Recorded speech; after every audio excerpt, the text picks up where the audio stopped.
Hello students, welcome back to my YouTube channel. So आज के इस लेक्चर में हम देखेंगे principle of homogeneity of dimensions, विमीय समांगता का सिद्धांत।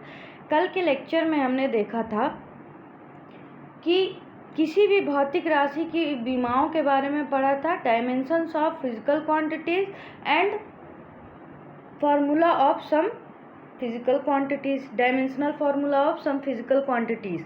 सो आज के इस लेक्चर में हम देखेंगे कि डायमेंशंस का जो होमोजेनिटी प्रिंसिपल होता है वो क्या बोलता है। According to principle of homogeneity, the dimensions of all terms on the two sides of a correct physical equation must be same. This is because that the quantities having same dimension can be added or subtracted.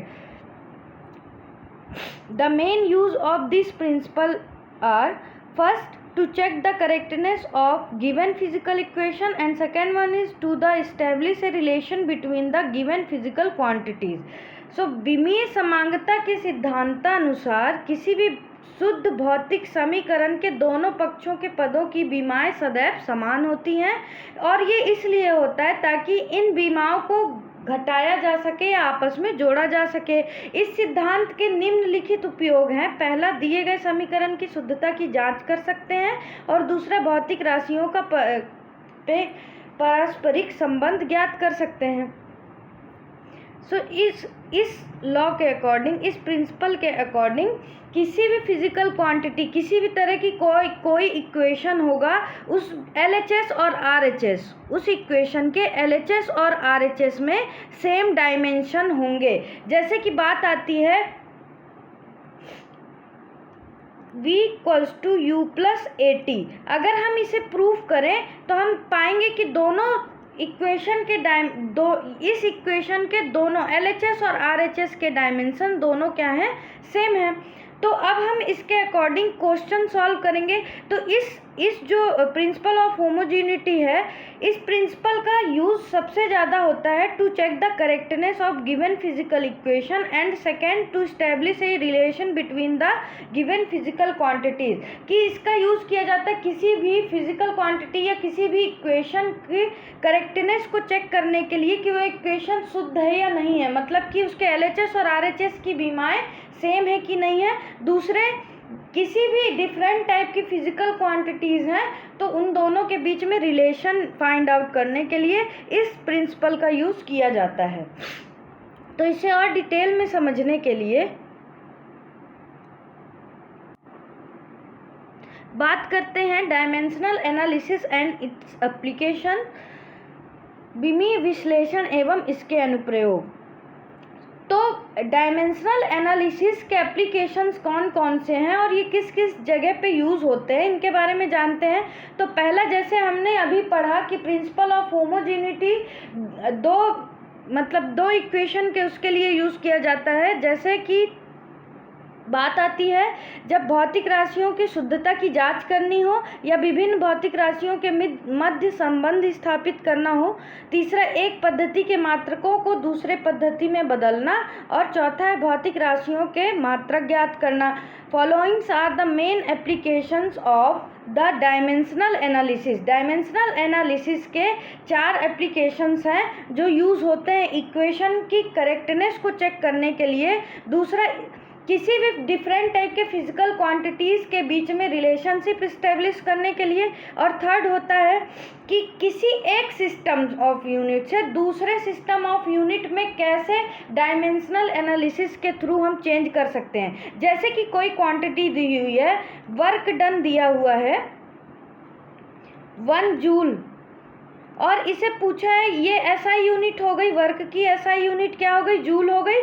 और पूछा है कि joule को CGS में change करना है, CGS unit में इस 1 जूल वर्क डन को CGS यूनिट में चेंज करना है। तो SI से जब CGS यूनिट में चेंज करने का बात आता है तो उसमें कौन सा लॉ यूज़ होता है, डायमेंशनल एनालिसिस के एप्लीकेशन यूज़ होते हैं, conservation of one system of units into another.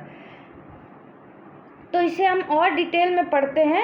तब इसके लिए फोर्थ है to determine the unit of a physical quantities, कि किसी भी फिजिकल क्वांटिटी की यूनिट को डिटरमाइन किया जा सकता है डायमेंशनल एनालिसिस के थ्रू। सो अभी हमने देखा कि डायमेंशनल एनालिसिस के एप्लीकेशंस कौन कौन से होते हैं। पहला एप्लीकेशन जो हमने देखा था, to check the correctness of an equation, किसी भी भौतिक समीकरण की शुद्धता की जांच करना। शुद्धता की जांच कैसे की जाती है, इससे पहले भी जब हम मैथ के इक्वेशन सॉल्व करते थे तो प्रूव वाले क्वेश्चन आते थे और हम उसमें क्या प्रूव करते थे, LHS इक्वल्स टू RHS।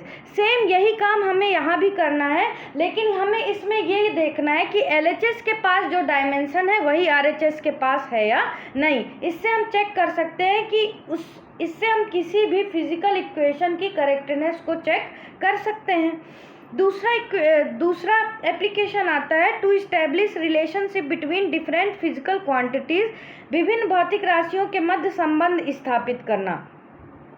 तो किसी भी फिजिकल क्वांटिटी, दो फिजिकल क्वांटिटीज के बीच में रिलेशन हम निकालने के लिए, if we know the different physical quantities on which a given physical quantity depends by the principle of homogeneity dimension, we can establish the relation between the quantities and given quantities।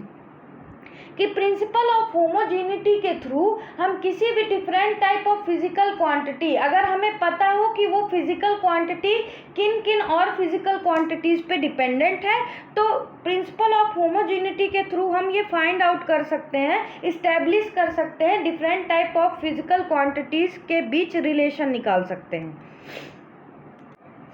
सो ये जो applications हैं dimensional analysis के, ये बहुत important हैं।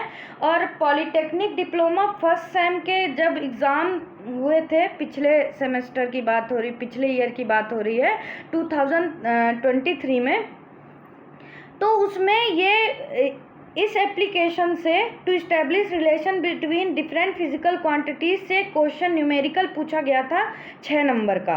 सो ये जितने applications दिए हुए हैं डायमेंशनल एनालिसिस के, ये एग्ज़ाम पॉइंट ऑफ व्यू से बहुत इम्पॉर्टेंट है, तो इसे ध्यान से देखिएगा। तो इसके तीसरे एप्लीकेशन को देखते हैं, to convert one system of unit to another, मात्रकों की एक पद्धति से दूसरे पद्धति में बदलना। तो मात्रकों के बारे में पहले बात हो चुकी है कि जो किसी भी फिजिकल क्वांटिटीज़ के यूनिट्स होते हैं वो एक आइडेंटिटी का काम करते हैं, और फिजिकल क्वांटिटीज़ किसी मैग्नीट्यूड को रिप्रेजेंट करता है। मैग्नीट्यूड किन किन चीज़ों से बनता है, न्यूमेरिकल वैल्यू और यूनिट से। ये N is stand for numerical value,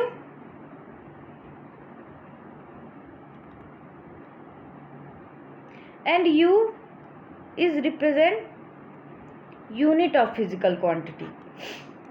numeric, ये संख्यात्मक मान, एन संख्यात्मक मान को रिप्रेजेंट कर रहा है और यू किसी भी फिजिकल क्वांटिटी के मात्रक को रिप्रेजेंट कर रहा है। तो अगर हमें एक सिस्टम से दूसरे सिस्टम में बदलना है, तो पहले वाले जो गिवन क्वांटिटी दी हुई है हम उसे Q1 सपोज करते हैं, और जिस दूसरे सिस्टम में हमें निकालना है, जैसे कि SI सिस्टम, मैंने अभी बताया था एग्जांपल कि 1 जूल वर्क डन है, 1 जूल वर्क डन है, और इसे दिया गया है कि CGS में फाइंड आउट करना है, और ये SI में दी हुई है वैल्यू, हमें किस में निकालना है, CGS में फाइंड आउट करना है। तो SI वैल्यू को हम Q1 सपोज करते हैं, और जो CGS में हमें निकालनी है वैल्यू, उसे हम Q2 सपोज करते हैं। हमें पता है फिजिकल क्वांटिटी का मैग्नीट्यूड कैसे रिप्रेजेंट होता है, न्यूमेरिकल वैल्यू, अभी बताया मैंने, न्यूमेरिकल वैल्यू और यूनिट से। तो Q1 के लिए N1U1 और Q2 के लिए N2U2।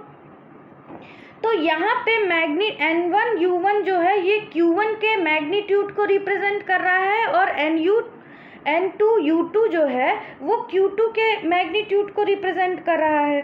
तो Q1 के लिए अगर हम डायमेंशनल फॉर्मूला लिखना चाहें तो हम M1 L1 T1, M1 की पावर A, L1 की पावर B एंड T1 की पावर C से रिप्रेजेंट किया जा सकता है। ऐसे ही सिमिलरली Q2 के लिए देखा जाए तो M2A L2B एंड T2C से रिप्रेजेंट किया जा सकता है। तो अब हमें अगर इसे मॉडिफाई करके लिखना चाहें तो N2 equals to N1 M1 upon M2 की power A, L1 upon L2 की power B and T1 upon T2 की पावर C से रिप्रेजेंट कर सकते हैं।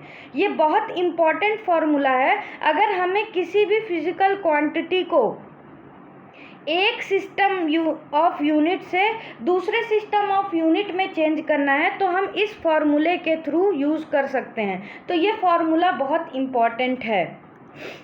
तो आज के लेक्चर में हमने डायमेंशनल एनालिसिस और उसके एप्लीकेशन, प्रिंसिपल ऑफ होमोजेनिटी और उसके यूजेस के बारे में पढ़ा कि प्रिंसिपल ऑफ होमोजेनिटी के थ्रू हम किन किन मतलब किसी भी फिजिकल इक्वेशन में उसके क्या क्या यूजेस हैं, उसके थ्रू हम क्या क्या चीज़ें फाइंड आउट कर सकते हैं, किन किन चीज़ों के बीच रिलेशन निकाल सकते हैं। तो थ्योरी में ये चीज़ इतना ज़्यादा क्लियरली समझ में नहीं आएगी। इसके अगले लेक्चर में मैं आप लोगों के साथ इस पे बेस्ड न्यूमेरिकल जो प्रीवियस ईयर आ चुके हैं और जिन क्वेश्चंस के आने की प्रोबेबिलिटी है कि ये आ सकते हैं इस सेमेस्टर के एग्ज़ाम में, तो अगले वीडियो में हम उन क्वेश्चंस के साथ देखेंगे कि उन्हें कैसे सॉल्व किया जा सकता है। तब तक के लिए गुड नाइट, बाय बाय।